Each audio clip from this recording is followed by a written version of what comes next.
Good morning and welcome everyone to Manitoba Agriculture and Resource Development CropTalk webinar series. If you have any questions during this presentation, please type them into the questions section of the GoToWebinar menu and we will answer them at the end of the presentation. This webinar is being recorded and you will receive a link to the recording. Thank you.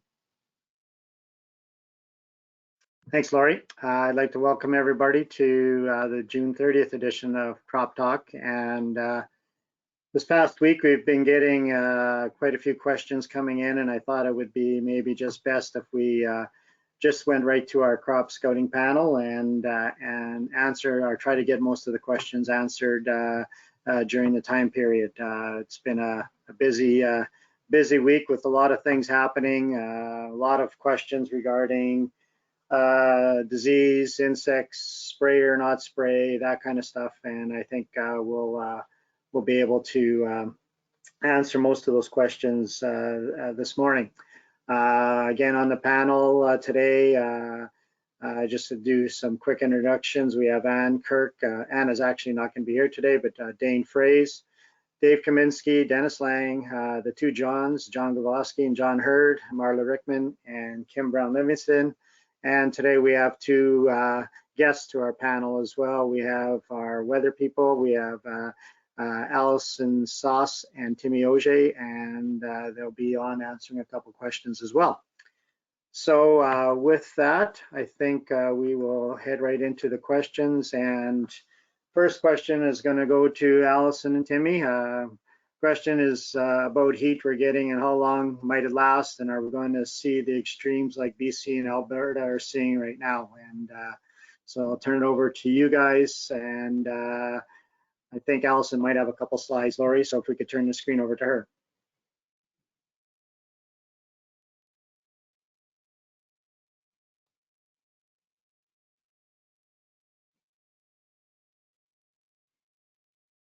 Okay, can everyone see my screen properly?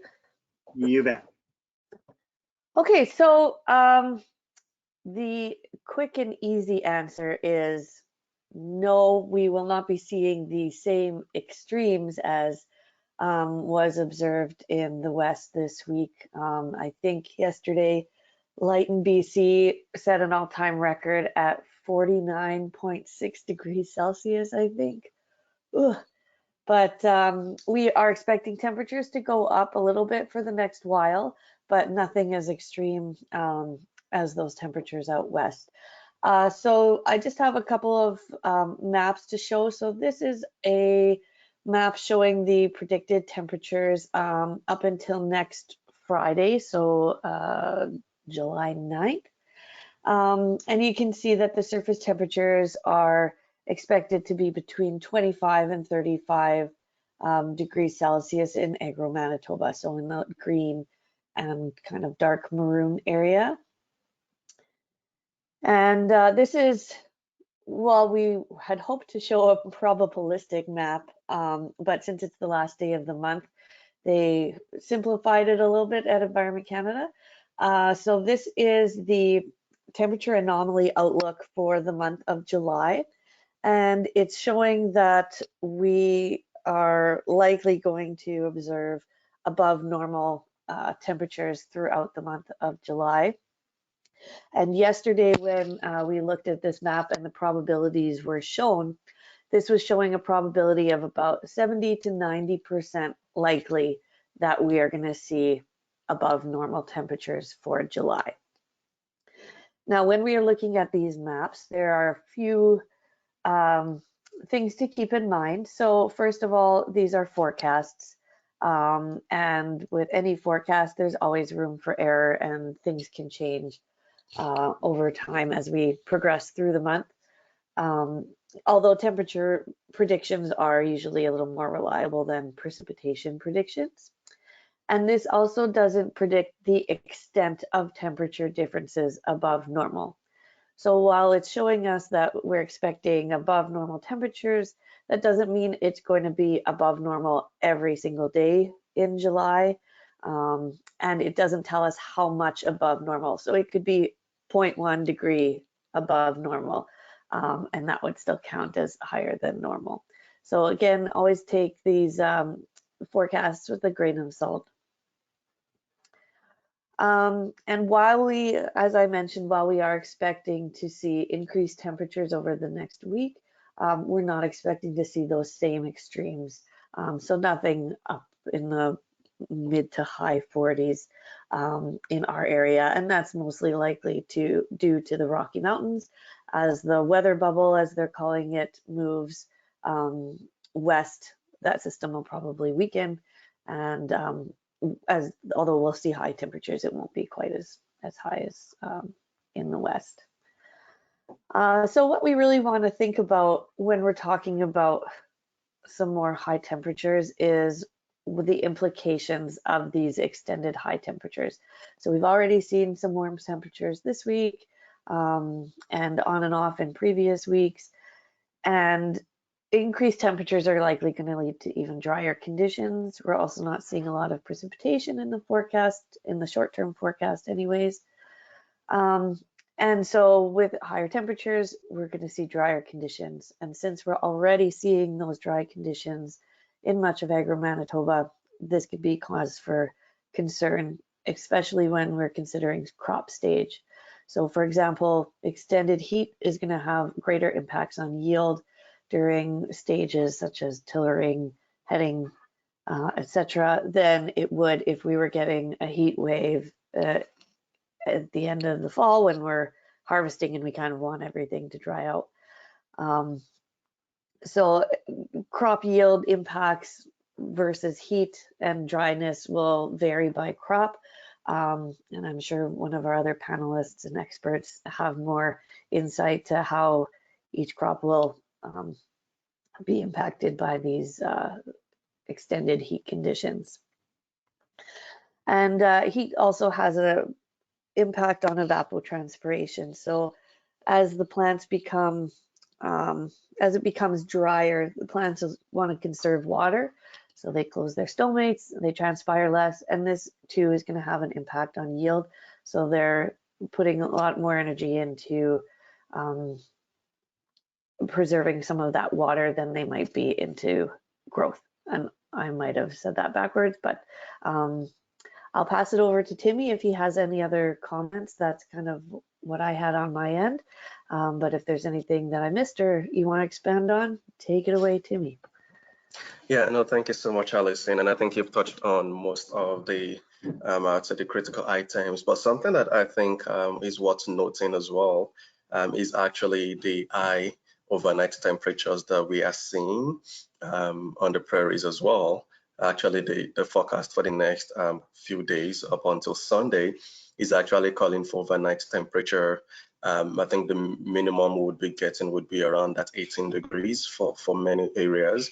So I think it's something that normally crops would use the overnight, low temperature to kind of regroup and at least less stress at night. But if we are seeing temperatures like this morning, Cameron was, sorry, excuse me.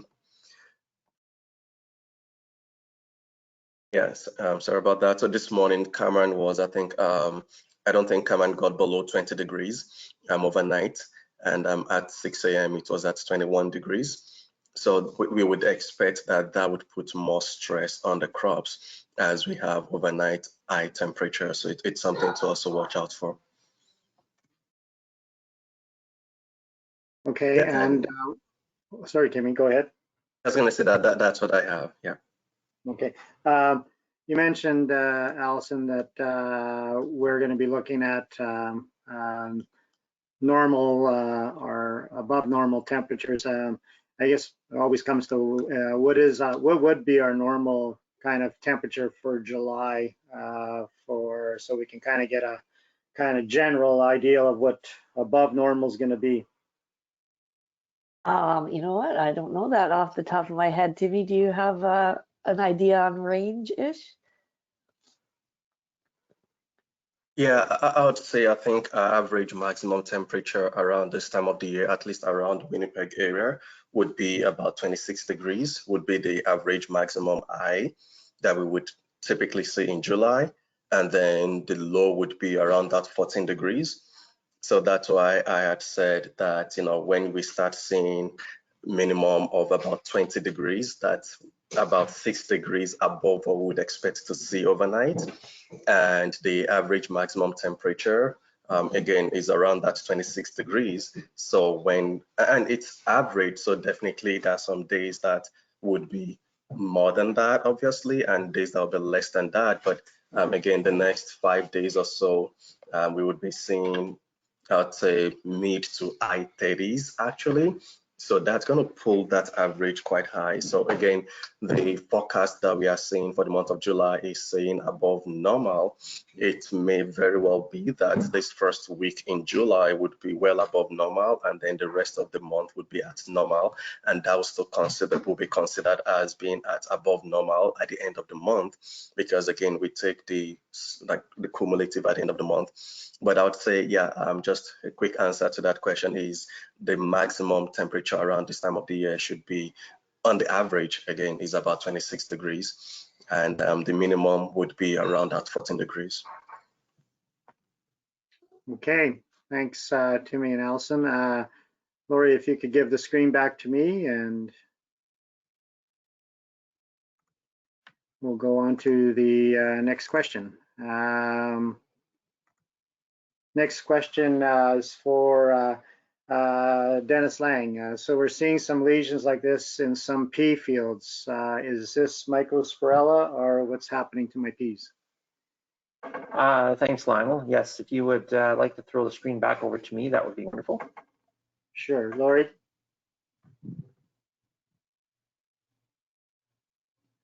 Alrighty, we're just gonna enlarge this here. 1 second. Okay. So after our crop talk last week, we ended up getting a number of calls from growers in a bit of a panic in some situations, because they were walking out into their fields and they saw these types of lesions in the lower canopy. I'm just going to put on my laser pointer here. In the lower canopy, a lot of these lesions were kind of broken up by the veins, so they wouldn't kind of go across the veins. And they were on a good portion of the plants, and you can see here various stages here. I talked to David Kaminsky just to verify, and also a couple of colleagues just to verify what we were seeing there. And in this case here, this is bacterial blight in peas. You can kind of see that that greasiness of the lesions. I'll show you a picture in a moment of Mycosporella blight. There's a few other reasons why I kind of lean towards the bacterial blight in this situation, because number one, we haven't had a lot of rainfall. It's been pretty dry in a lot of regions. This area where the samples were coming from was also in that zone that on that Friday that had all that wind, and on sandy soils really beat up those lower portions of the plants. Not always, but a lot of times you'll see bacterial blight in the upper canopy because the winds and hard rains are hitting the upper portion of the plant. Here, the ground, the soil, the sand was actually beating up the plants and causing the plants to be weakened to allow this disease to move in. So we did get it verified in the lab as well, and we were satisfied that this was bacterial blight. Why this is important is when you're looking at Mycosporella blight, more of these purple flecks that you see here, you can see that in the lower canopy. You typically would have a lot more moisture at this time, and if you were spraying for Mycosporella blight thinking that's what it was, and it was actually bacterial blight, it's actually not really, it's a bit of a waste of money in that situation because you're not going to get any benefits from it here. So I threw this slide together here as well. This is for the Manitoba pulse and soybean growers Mycosporella worksheet. It's based on ones that we've shown in the past here.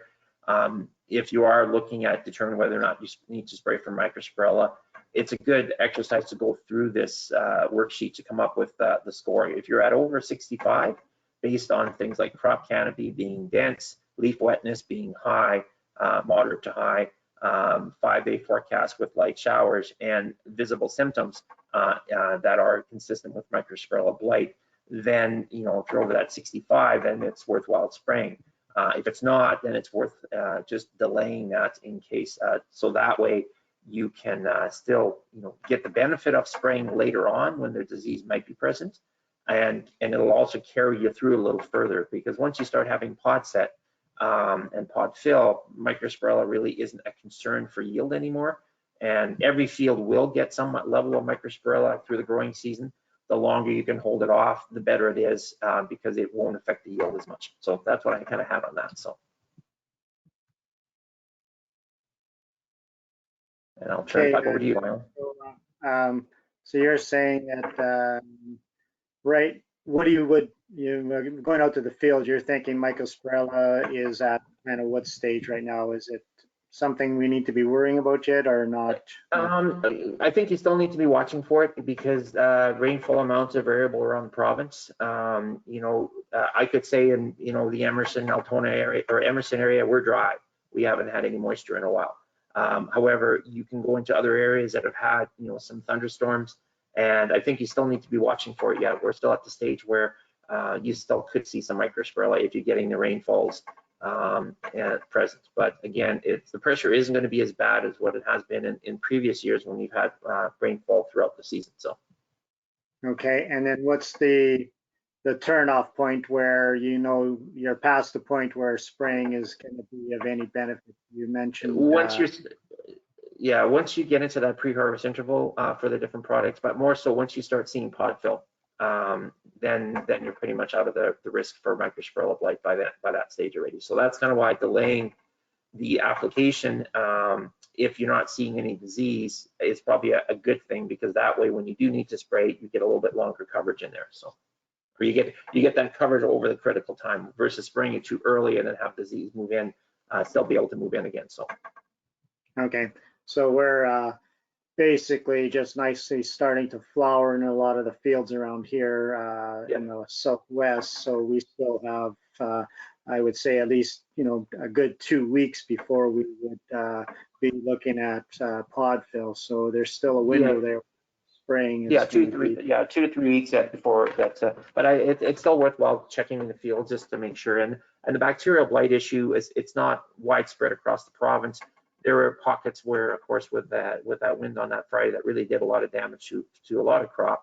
And the bacterial blight really started to show up there at the end of mid to late last week. So good. Okay, thanks, Dennis. We'll get Lori to give the screen back to me. Question for Dave Kaminsky and I guess Dane Fraser, if you have comments, because you're filling in for Ann.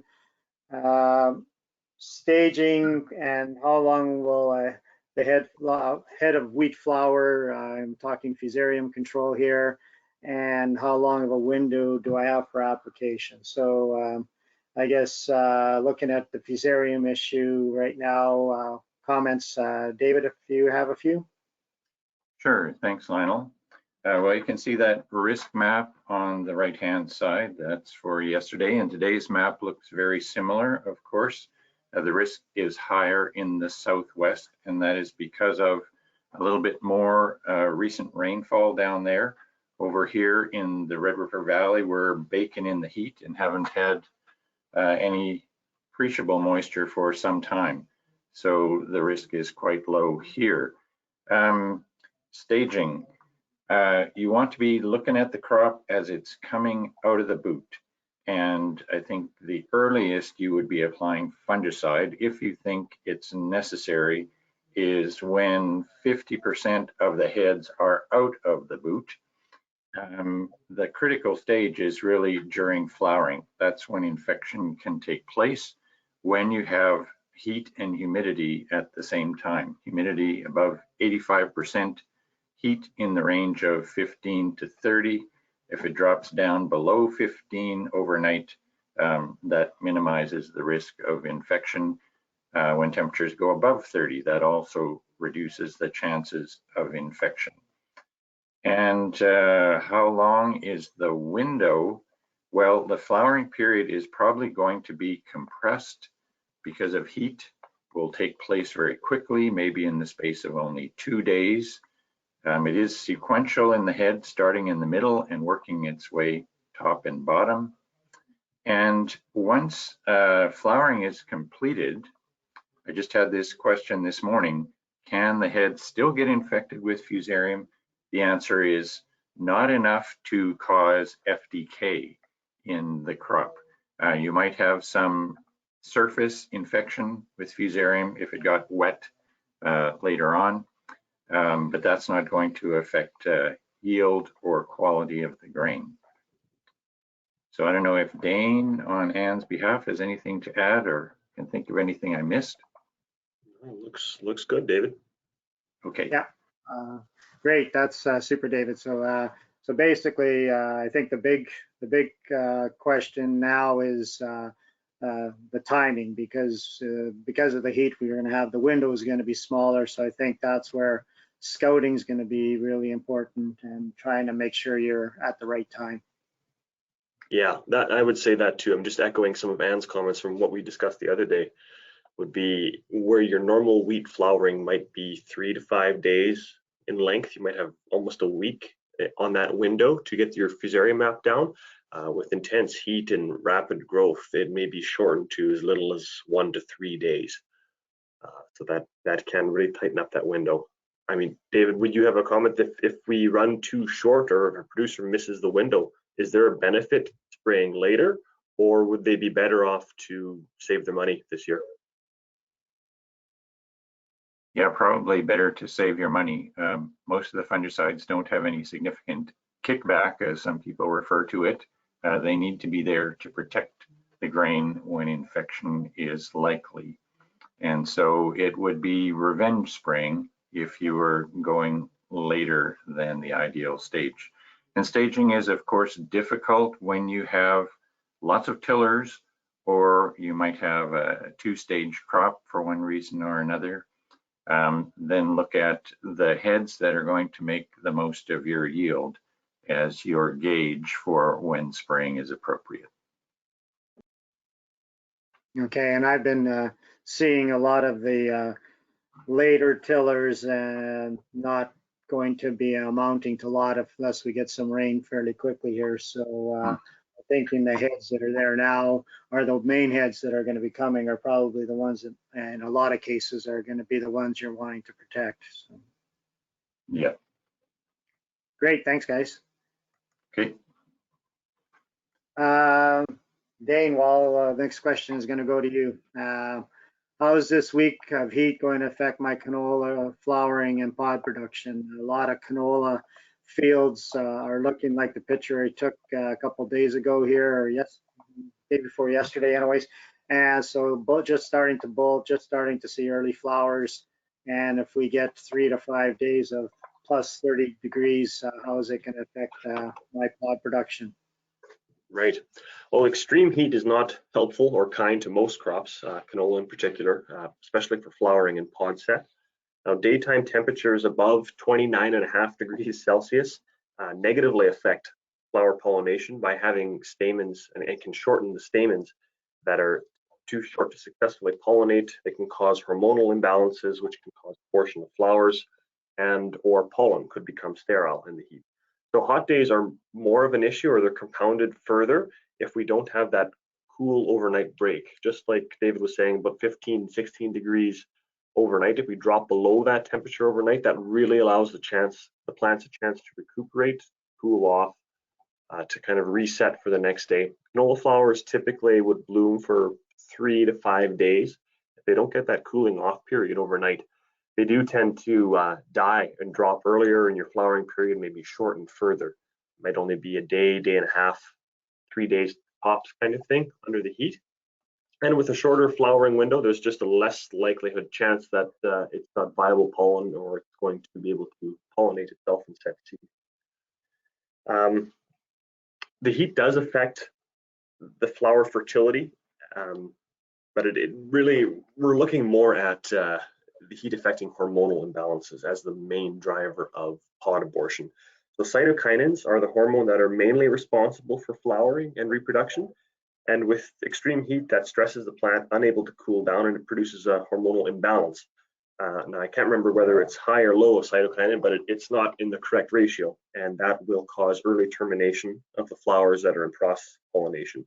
So the residual effects may last even a couple days after an extreme heat wave ends, leading to a series of aborted pods, and likely in this case on the lower half of the stem, where the stem is starting to pollinate and bloom from the bottom up. The good news is that canola produces an excess of amount of flowers and buds that it is capable of producing in terms of yield. So as the crop progresses and grows further, that main raceme elongates and you're getting flowering towards the top of that stem. The canola plant is going to throw more energy into those non-aborted pods and flowers, and hopefully we have more favorable weather in a couple days that will contribute to those pods filling and becoming your main yield contributors rather than the bottom ones. So it's always normal to have some aborted pods. Obviously, we try and minimize that as much as possible. Usually that's by planting canola earlier in the year, hoping to avoid the heat of midsummer. However, the past couple of years have thrown a wrench into those plans and it doesn't seem to make a difference anymore. So hopefully next year is better. But if you wouldn't mind flipping me over to share screen, I've got a fungicide decision tool here I'd like to share with you. Okay, sure.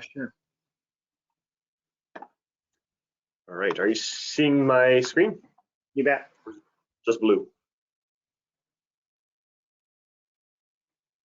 Okay, what I'd like to do is go to the Manitoba Ag Sclerotinia tool. That's just what I type in the Google search bar, and that brings me right to the farm software management page for Manitoba Ag. There's all kinds of different calculators available here. The Sclerotinia decision treatment tool is the one I'm looking at today, and then I'm going to bring that up here with the Excel spreadsheet. So what I'm looking at here is just the calculator was originally developed in Sweden, but it's been modified for the Canadian prairies, and it's been used by agronomists and industry across Western Canada for quite a number of years already. This is just modified to put a bit of an economic calculator on it. So we're looking at totaling up risk points for our Sclerotinia crop. Now we can start by selecting the number of years since our last canola crop. Most farmers, it's going to be 1 to 2 years, perhaps 3 to 6 of the longer rotation. So we'll put it at 1 to 2 years for most. The disease incidence in the last post crop, how much Sclerotinia was there in the last time you grew canola? If it was 1 to 2 years ago, we've had a couple very low Sclerotinia years. It's likely that we were in that moderate to low range for most crops in Manitoba.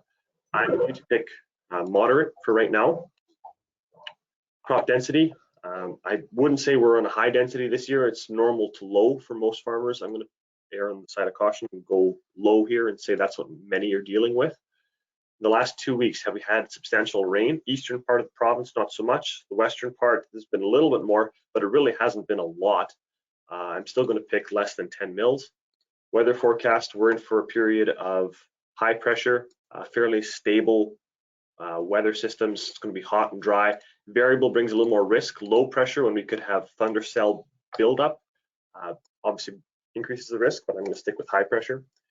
And then the regional risk for apothecia development. This is where your scouting really comes into play. Looking in canola fields and even your other crops, wherever there's humidity and moisture down below at the canopy level, looking for those sclerotia bodies from previous crops to see if they're germinating. Are you getting any of those little smaller than dime size mushrooms, those Gulf tea type mushrooms? Those are the fruiting bodies of the sclerotia, and they're the ones releasing the apothecia for the next year's infection. I'm going to go with none found because I haven't seen a single one on my travels so far. It's not moist below the canopy right now. That means my regional risk is going to be quite low. So my risk points here total 20. I need to have at least 65 to begin considering fungicide spray. But I'm going to punch in a few economics here. Estimated canola yield. In a good year, I would hope for 55, 60. This year, I'm going to be a little more realistic and say 40 might be a realistic yield.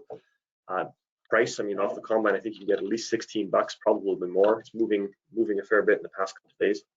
Fungicide cost has come down slightly. There's a couple more generics out there, a few other products. So $15 perhaps might be a fair price to use. And your application cost going by ground is about $5 to $7 an acre, accounting for machinery wear and tear and fuel. Or if you're going by plane, 7.5 to 8 might be more appropriate. Punch those numbers in. It's going to give me an infection range, 0 to 5% infection based on this calculator. So my risk is really, really low for Sclerotinia. My return per acre, I would lose in both instances here, and the decision means it's likely not beneficial to spray. But play around with this calculator and see what numbers you can come up with and what's applicable to your farm.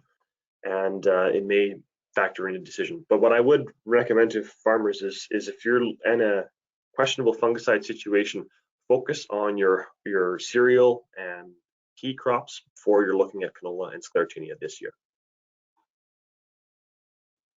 Okay, great, Dane. Those some good comments there. Lori, great. I think the other one you talked about staging. I think canola. Oh, for sure. How about does spraying a fungicide in hot conditions affect flowering? The fungicide itself won't directly affect the flower fertility or flowering, but on hot conditions, extremely sunny conditions, fungicides do carry a fair bit of surfactant as a carrier and a distributor agent on the crop. Fungicides or that surfactant under those hot sunny conditions can bring some surfactant burn, so you may notice some speckling and freckling of the canola leaves as a result. I don't expect too much damage to occur to the flowers themselves or the fertility, but you may notice some petals and some leaves getting a little bit burnt. The other issue with spraying when it's so hot and sunny like this is that the evapotranspiration of that water that you put on, I mean, even if it is 10 or 15 gallons an acre, it's not a lot. It's a real drop in the bucket compared to what the crop needs or is able to uptake. So it could easily burn off by the time you go around in the next pass or two. So that product might not have a chance to actually move into the plant or get that translaminar flow through the leaf and something like that. So your fungicide may end up being a little less effective than you'd like. But with most canola fungicides, you want to target between 20 to 50% bloom. Ideally is about 30%. That's about 20 flowers open on the main stem like you have on the screen. Okay, and probably a question for, actually just came in, there was Allison had mentioned about the stomato being closed. Any comments on use of fungicides, whether it be on canola or a cereal crop? Are you going to get your full value if the crop wasn't taking the product in? Without having too much direct research in front of me, I would say it's going to be a challenge because some fungicides will move in through stomatal openings. Other fungicides will be adsorbed through the plant cell walls, that translaminar flow. So you will get different modes of entry depending on the product and how the product is engineered. It may be less effective with the drier conditions. We typically have a waxy or cuticle on the plant leaves as well. So there is less chance of it being uptaken or it could roll off. Maybe I should turn this over to David. He could address it a little more in detail. Wow, Dane, I just want to compliment you on your disease question answer skills. You become a real budding pathologist. That I really have much to add to what Dane had to say. I think it is going to be difficult to achieve bang for your buck with fungicides, dry as it's been. But there are going to be places where it is useful. And again, the health of your crop, that is its vigor, its canopy, are the major considerations. That's a crop worth protecting if you have an insurance philosophy. Okay, good. Well, thanks, guys. That's some good comments on both of those crops. Next question to John Gavlosky.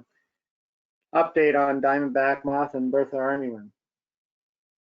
Okay, well, the short answer is so far low to moderate risk for Diamondback moth and low risk for Bertha so far. Now, Diamondback, most of our traps were low. The trapping period has just wrapped up. Most traps were low. We had a handful of traps that I would say were moderate risk. There was one up near the paw that was over 100 and one near Selkirk. And that's not alarming. That's it just means it's not a bad idea to be out scouting your canola looking for the larvae. We know the larvae are out there right now. There was some found near Carmen here. but very low numbers, just a few of them found. So the larvae are out there right now, but so far no reports of high levels for Diamondback moth. Bertha armyworm, we're still early enough in the monitoring that all counts right now are low. We've got our pheromone beta traps up. They'll be up till the end of July, and our cumulative counts will continue to grow over that period of time. Once we get over 300 in a trap in our total trapping period, that's when we move up from the low category to our uncertain risk, where our high count right now is somewhere around 20.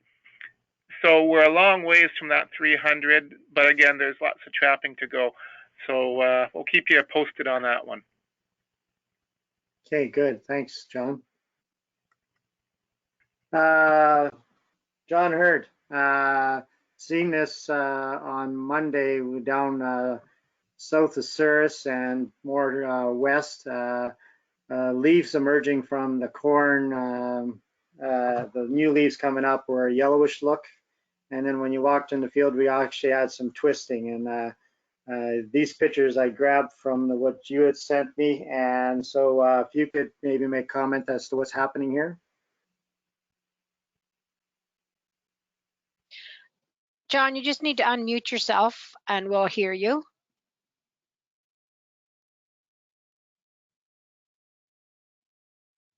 We may have to come back to John. You want me to yell through the door? Yeah, or Marla. I guess, Marla, were you with John? When... I'm on the line too. John probably would be the better one to be able to comment on this one. John, are you on yet? No. I saw it for a brief moment. John, you just need to unmute yourself. Just click one. There you go. Okay. There okay. we go. Good. Thank you. Sorry, I'm having to do double duty on a 4-hour call here too. But no, I wanted to show this because driving around, we're seeing quite a bit of this showing up right now randomly in fields. And we call this kind of the awkward teenager stage where plants growing, they've been through a bit of cool weather, and all of a sudden it's warm, and maybe they've got a little bit of moisture, and they some of those leaves are wrapped in a whorl, and as they quickly emerge, they do not really have chlorophyll developed yet. So you get these yellow flags coming up, and like I say, it's not a bad news story. It's just that, and they call this the rapid growth syndrome. It can vary by hybrids, but I don't think it's consequential at all, but it is very noticeable. And we have had some agronomists question us on this. So yeah, something that if you're looking at cornfields right now during this rapid growth stage, you're gonna see one plant in 100 that has this yellow flag up until it is exposed to the sun enough, and then the chlorophyll will develop. Okay, good, John. Yeah, I was definitely seeing that in some of the fields. Next question, still to you, John. Some purple color showing up in some of the corn. What might be causing this? I guess either you, Marla, or a combination. Well, I'll start this off, and then I'll let Marla get to the punchline. And that is, we have seen some people talking about the purple corn, and of course the textbooks always talk about phosphorus deficiency with purpling, but there's a lot of crop stresses in the corn crop that lead to anthocyanin buildup, which gives that purpling color. And so we always encourage that, you start with looking at what kind of weather stress has there been, generally cold, wet, not what we've been experiencing lately. But the other thing, it could be phosphorus. This happened to be following potato fields though, so usually the phosphorus levels are pretty healthy in there, but it is cause for concern, and we encourage agronomists to scout. And this agronomist did some work with the shovel, and now I'm going to kick it over to Marla. What did he find? Well, I appreciate that this agronomist was carrying a shovel around and one that was actually being used, because your shovel is going to be your best tool when you're dealing with soil issues, soil management style issues, and structural issues. And so, like John said, there's a lot of reasons why corn could show purpling. And in this case, it may actually be a phosphorus deficiency in the plant. I would add too that if you were trying to say diagnose this, you might be taking tissue samples to confirm that it's phosphorus deficiency. But if you're also taking a soil sample to confirm if the soil is deficient in phosphorus, in these types of cases, what you'll often see is that the soil test comes back that there's adequate phosphorus. The plant just isn't taking it up. And the reason the plant isn't accessing it is because the roots are stunted. And the roots are stunted in this case because it's a compaction issue. So we see this, like John said, this case is following a potato crop. So a lot of soil structure destruction happens during the growth of potatoes. It's something that we're aware of. We also are often growing potatoes on sandier soil, which has a propensity to compact on those fine sands. And when you look at the pictures here that are on the right, you can see that in the subsoil, so about 10 inches down, the soil structure is becoming kind of platy. And you can see when we talk about platy structures, you see these kind of layers or plates where the soil has been compressed, and through that compression and that compaction, it's kind of forcing the soil to become that kind of platy or compressed flat structure. And those structures are really difficult for water to move through and really difficult for roots to grow through. And so this is kind of a classic soil compaction issue showing itself up in a phosphorus deficiency. We see the same thing in headlands occasionally, where again you'll have that stunted crop with that purpling of the corn happening. You think it's a phosphorus issue, but it's probably really just a compaction issue. Okay, Marlon, John. I just butt in one more thing. I haven't been in a lot of fields like this year, but this purpling and stunting is quite common when people grow corn after canola.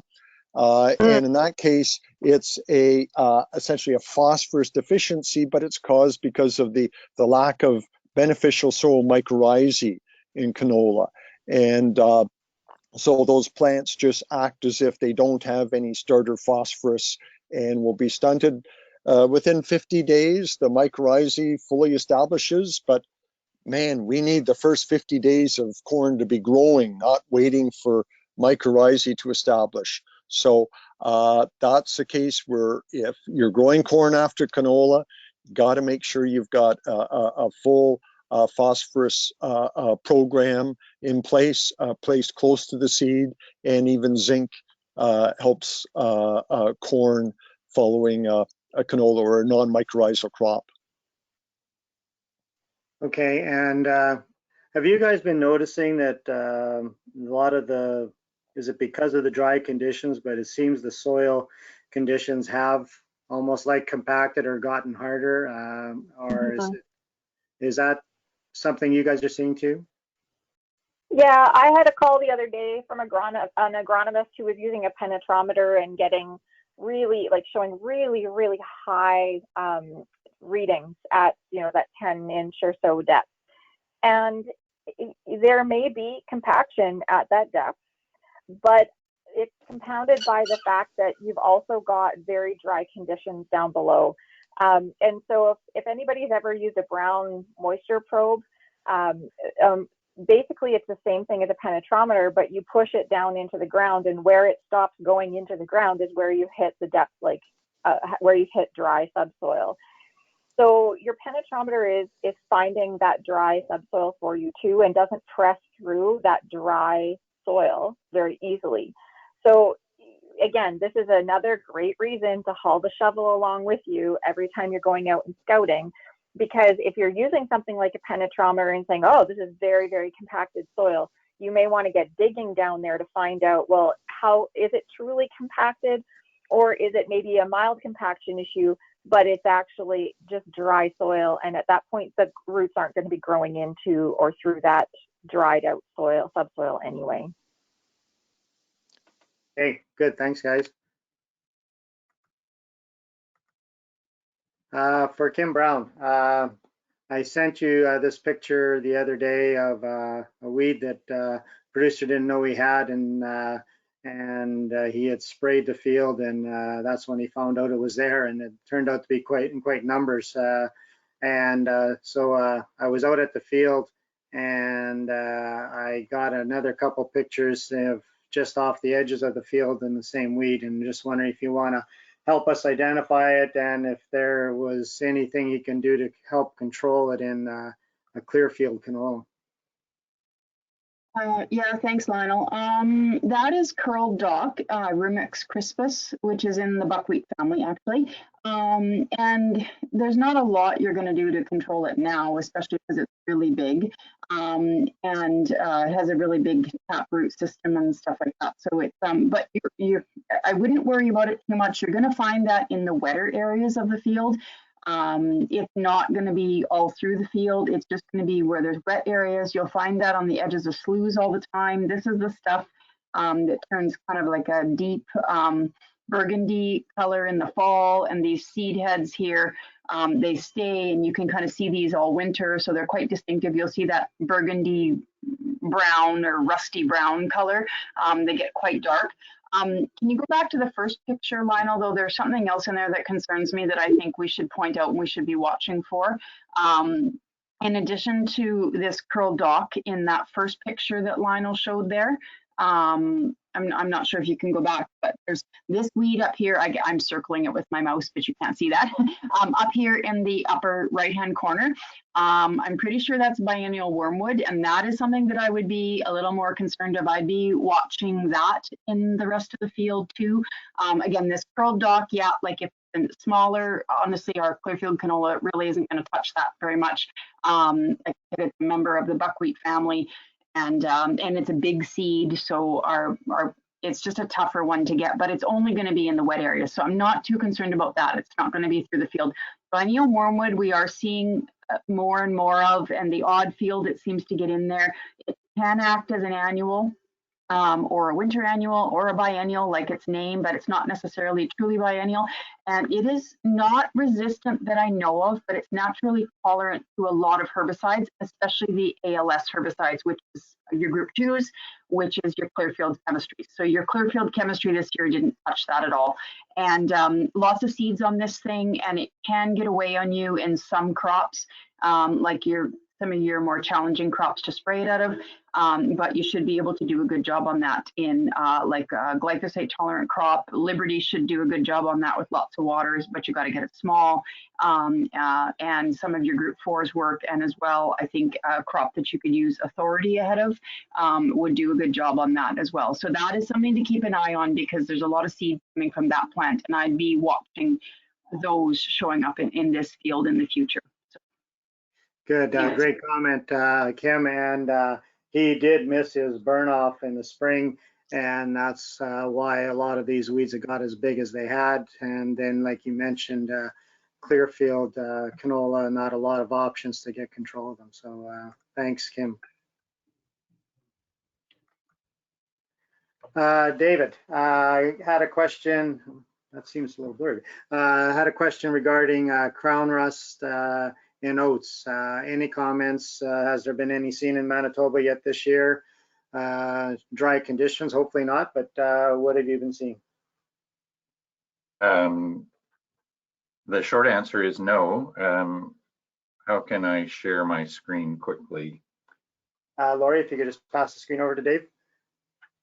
Okay, show my screen. Choose which one. Can you see my title slide? You bet. Disease management in oats. Okay, great. Before we get into crown rust, that picture up on the top right is bacterial blight on oats, which we've seen quite commonly on oats this year on all different varieties. And I'm hoping that that's not going to amount to much in terms of yield loss. But of course, fungicides do nothing against bacterial blight. So if that's what you've got, hold on to your fungicide dollars. Now I'm going to try and advance my slide first of all. What's going on here? Okay, and educate you about the alternate host of crown rust. It's buckthorn. It's a shrubby plant, and you'll find it along streams and perhaps along river courses in Manitoba. It's quite common. It has glossy leaves which hang on well into the fall, but in the spring, this is what you're looking for on the leaves, little orangey patches on the leaves. Why is it called buckthorn? Well, you can see in the picture that shows the sort of reddish bark that there are these little thorns, and if you're reaching in, they're going to give you a prick on your hands or arms. All right, there are 5 spore stages, and it's a complex life cycle, but you could say it starts with this infection on the upper leaves of buckthorn, that is the pycnial stage or pycnidial stage.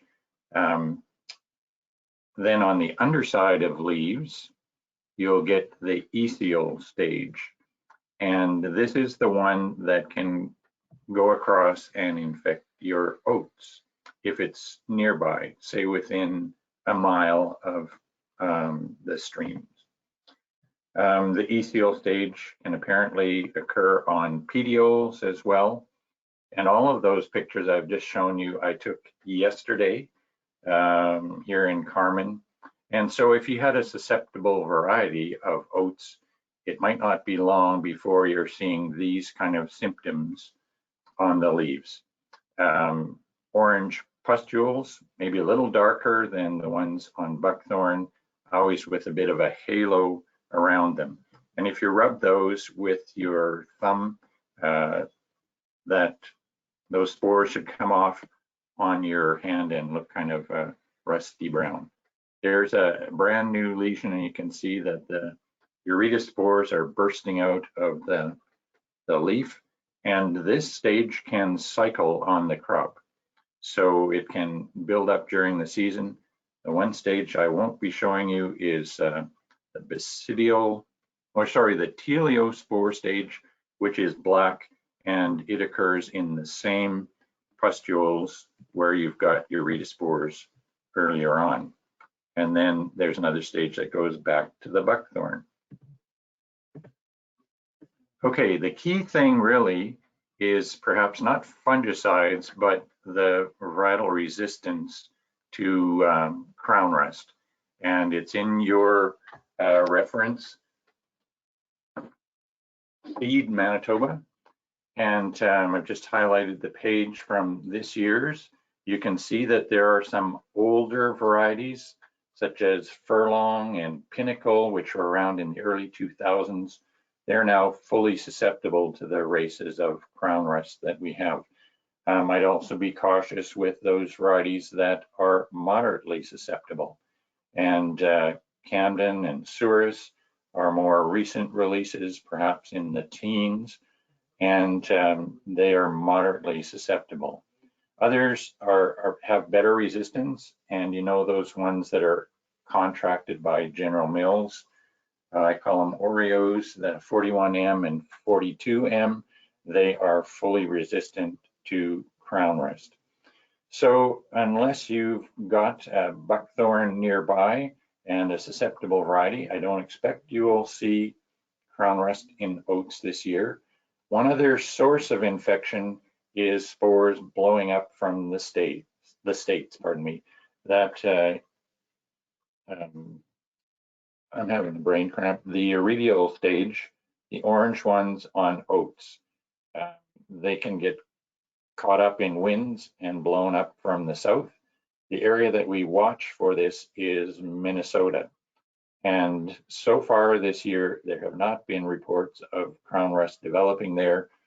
We have had strong south winds, but if there are no spores on them, you're not going to get infection. Are there any questions? Have I missed anything? No, I think you covered it pretty good, David. Thanks. It's always a question that seems to come up every year, so thanks for covering that. One of my favorite diseases to talk about, and I probably talk about it too much, The quiz question can be, why do you call it crown rust? And maybe I'll put that in John's or the newsletter we collaborate on, the crop pest update, among other things that I'll be talking about this week. Sounds good. Okay. Next question for John Gavlowski. Got this on Monday afternoon. Producer was talking about a beetle he's seen and was wanting to know what it was, so I figured I'd send it to you and get you to identify it for me. Okay, yeah, so this particular beetle is called Nuttalls blister beetle, and it's one of over 40 different types of blister beetles that occur in Manitoba. They call them blister beetles because if you were to squish it, you'd probably get a blister. They can produce a chemical out of their leg joints that has a material in it that can make you get blisters, hence blister beetle.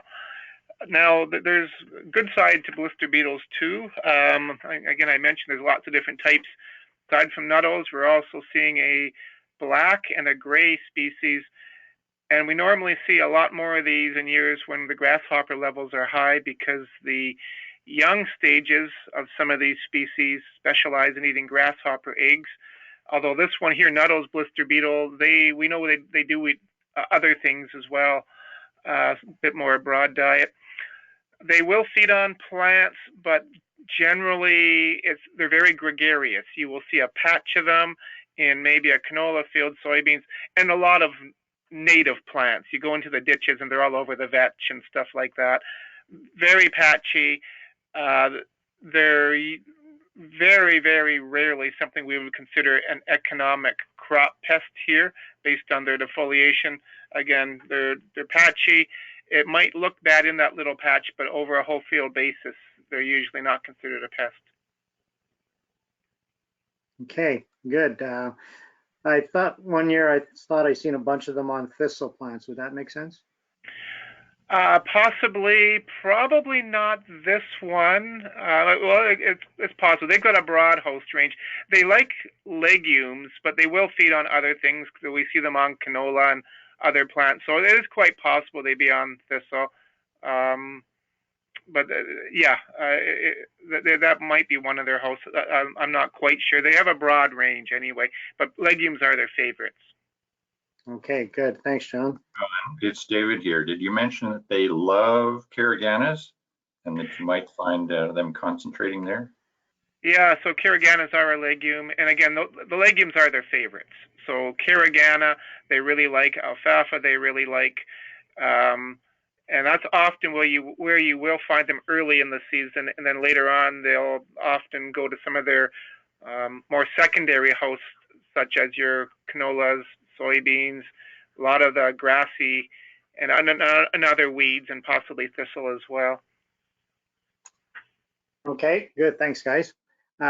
Seeing some yellowing and browning on the leaf margins in corn and soybeans. I'm going to go with a fertility one on this one. What might be causing this, John? Okay, we are seeing just a bit of this generally showing up on our sandier soils. And there's just a reminder when you're scouting, if you see this, it's generally potassium deficiency. Potassium is a mobile nutrient, so if the plant starts to run shy, it will scavenge it from the lower or older leaves. And where it pulls it, it shows up first as the outside margins of the leaves. So we've got the corn plant there on the left, and so you can see that firing on the edges of the leaves. In contrast to nitrogen, nitrogen would be firing on the middle of the leaf. So that's potassium in corn. On soybeans, in this picture, you can see a couple of those leaves starting to show yellowing, but that can progress to browning on the leaf margins. We can sometimes see this in soybeans now if they're running short of potassium. Sometimes we see this showing up in August in soybeans as they start to move for seed fill. They'll start to move potassium out of the leaves, and we'll see the deficiency showing up later in the season. Nevertheless, at this point, kind of an indication that some soil testing is in order and some potassium or potash applications for your next crops. My reminder for corn growers is that if we see potassium deficiency, it can lead to weak stalk strength. And so if we do see that, we may want to target those fields for earlier harvest rather than leaving them till December or later when they might fall down. So anyways, not a lot of management to do right now, but it helps direct our further soil sampling and scouting and fertilizer applications. Great. Okay. Thanks, John. For John Gabowski, with this hot weather, there was some talk about wheat midge earlier on this year. This hot weather going to bring them on quicker, or what are your thoughts there? Well, they have been showing up a bit earlier than normal this year, and already in some fields we're well into the emergence. So now's a good time to be out there scouting any susceptible wheat. There is a project where Tyler Wist is researching some pheromone-baited traps. This has been done before, the pheromone traps, but Tyler's revisiting some of the research. So we do have some of those traps up in the province, and they are catching wheat midge at high enough levels where I would say, again, it's a good time to be out there scouting susceptible wheat. If you have a midge-tolerant variety, you don't need to be out scouting. It is possible to find adult midge and midge-tolerant wheat, but the larva would not survive on that wheat, so you don't have to worry about that. And if your wheat has already formed anthers, it is already resistant to wheat midge, you do not need to be scouting, and you definitely don't need to be spraying for wheat midge once you get into that anther stage, because again, the wheat's already become resistant to the midge. The window where your wheat is susceptible and you need to be scouting and making decisions is from the time it emerges until anthers form. That's the critical period. And for scouting, you need to do that in the evening. We usually recommend doing that within about an hour of sunset or a half hour after sunset, just because during the day the midge is low in the canopy, you won't see them. So go out there right before sunset and have a look. And if you're seeing any more than 8 to 10 midge per clump of heads, 4 or 5 heads that you're looking at, then you might want to be doing something. But again, head out there in the evening, have a look at those susceptible wheat. Great, thanks, John. Oh, just got this one in yesterday, John. I got a call about his alfalfa. Had a bunch of white type stuff on top, or white color look to it. Have you been seeing much of this around? Yes, and mainly the eastern, interlake, and central regions. I guess extending maybe into that Minnedosa area. That's where I've been getting reports of alfalfa weevil from. So yeah, this is alfalfa weevil. It's a larva stage of this weevil that does the damage, and it's a moderately sized legless weevil or beetle larva, so they can't really move. And what we recommend for people growing hay crops, if you are noticing a fair amount of this, and you can cut your crop a little on the earlier side, when the larvae are still young or just getting into the later instars, you can often starve or desiccate them, and that's often the best means of controlling them, is that earlier cut to try to starve or desiccate them. We do recommend keep an eye on the regrowth though, because some of the newer alfalfa, the regrowth is so quick that you may not have adequate time for alfalfa weevil larvae to be killed off. So that strategy generally does work well, but just keep an eye on the regrowth just to make sure. Okay, and I just had a comment come in saying that We had a ton of Alfalfa Weevil from the Brandon up to the Erickson area, extreme amount of damage. So okay. those areas, so that's kind of where the calls have been coming from. So. Okay.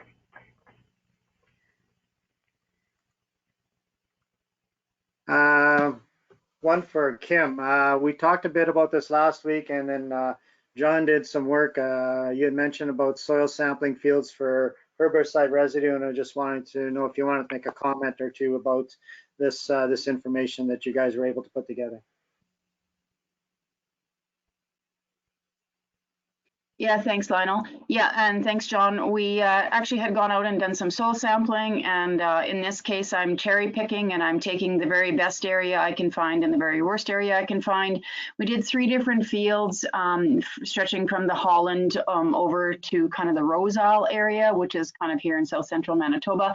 And basically, I picked the really poor area of the field and then compared it in that same field to the normal area. You have some pictures of this, but I don't think we have time to look at the pictures of the damaged peas themselves. But basically, we were looking at flucarbazone residue on these soils, which is Everest or Sierra. And if you read last week's crop pest report, I had a write-up in there with some pictures, and then this information will be in this week's crop pest report because we just got soil samples back. So you can see in the poor areas of the field, the soil pH is 8.0. versus the better area where the peas came from. The better area was 6.7, and our organic matter in this case on this one field was 4.6 in the poor area and 6.8 in the better. So our field 1 here was pretty good field, and not a lot of damage, like some damage, but not nearly as bad as our field 2 and our field 3. Our second field here was a 7.9 pH in the poor area versus a 6.1 in the normal. So that was a lot higher in that poor area, and our organic matter was actually quite similar in this field. And then this was by far our worst field, was this third field here, right in the Notre Dame area, really high pH in that poor area. So I'm sampling from the hilltops here. They're eroded knolls, so of course that topsoil is eroded away, and we're into the subsoil there. The soil is lighter in color, it's eroded, and the pH is much higher, and we've got a lot less organic matter up there on this poor area, especially this field 3 was our worst looking field. And then in the normal area, the pH was actually quite low with better organic matter, still not great, but better. And anyway, so this story just shows you with the flucarbazone residue, when you have areas of high pH and low soil organic matter, and as well when you've had inadequate moisture the year before, so that the year of application, which was last year, we do tend to have carryover. And in that case, you would need to wait another year before you grow field peas. And so we're seeing that for sure. Again, our field 3 here is our worst field. And anybody that's got flucarbazone, either Everest or Sierra on wheat this year and are planning on putting peas in next year, you need to be really watching those fields. If we're not getting minimum amount of moisture, I think it's equal to the 10-year average within the growing season. And I think that's also, I think there's another disclaimer on the label. I think it's minimum 4 inches of rain within the growing season, but you also have to watch pH and the organic matter. And in some areas of the field, there won't be much you can do about that. The eroded areas, the eroded knolls will be your worst bits because of the pH organic matter. But that would be a case where I would be waiting 2 years before I put peas into that field following using flucarbazone this year. But I'll have a write-up on that in today's crop pest report as well. So part 2 of the story from last week. Great, thanks, Kim. I think what we're going to do is we're going to save the rest of the questions for next week. I just want to go through a couple slides here again, reminding everybody about the BMP 503 if you're a producer that needs to get water for livestock. There's a bunch of different projects available, so definitely look into that if you're in that situation. Dave mentioned the field crop production guide again today. Lots of good information there. There's the list of the MASC offices, the ag adaptation specialists in the province. Again, if you've got questions or need information, feel free to give any one of these people a call. And join us next week, July the 7th, for our next edition of Crop Talk. I'd like to thank all the panelists for spending all their time answering these questions. I think it was real informative Crop Talk today. Thanks again.